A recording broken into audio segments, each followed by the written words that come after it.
Ika-6 na kabanata. Ang mga selyo. Nakita kong tinanggal ng tupa ang una sa 7 selyo ng nakarolyong kasulatan, at narinig kong nagsalita sa tinig na parang kulog ang isa sa 4 na buhay na nilalang.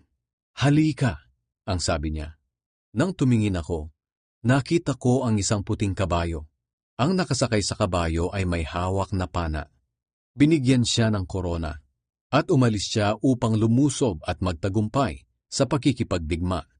Nang tanggalin ng tupa ang 2 selyo, narinig kong sinabi ng 2 buhay na nilalang, halika, at lumitaw ang isang pulang kabayo.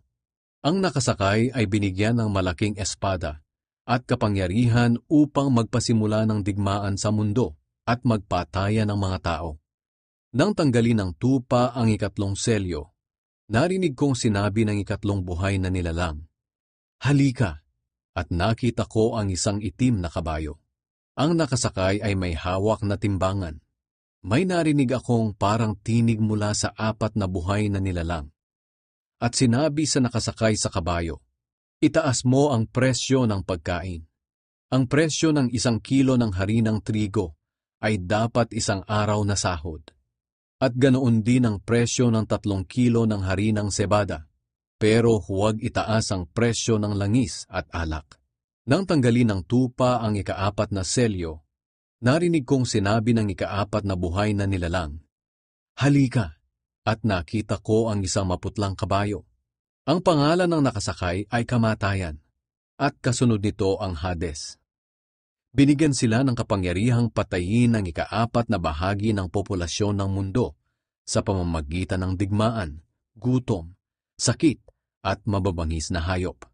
Nang tanggalin ng tupa ang 5 selyo, nakita ko sa ilalim ng altar ang kaluluwa ng mga taong pinatay dahil sa tapat na pangangaral nila ng salita ng Diyos.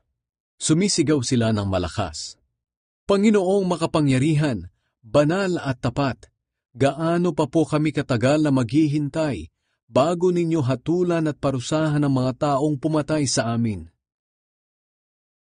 Bawat isa sa kanila ay binigyan ng puting damit at sinabihang maghintay ng kaunti pang panahon, hanggang sa mabuo ang bilang ng kanilang mga kapatid at kapwa naglilingkod sa Diyos na papatayin ding tulad nila.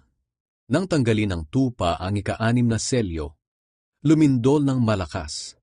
Nagdilim ang araw na kasing itim ng damit panluksa, at pumula ang buwan na kasimpula ng dugo. Nahulog sa lupa ang mga bituin na parang mga hilaw na bunga ng igos na hinahampas ng malakas na hangin.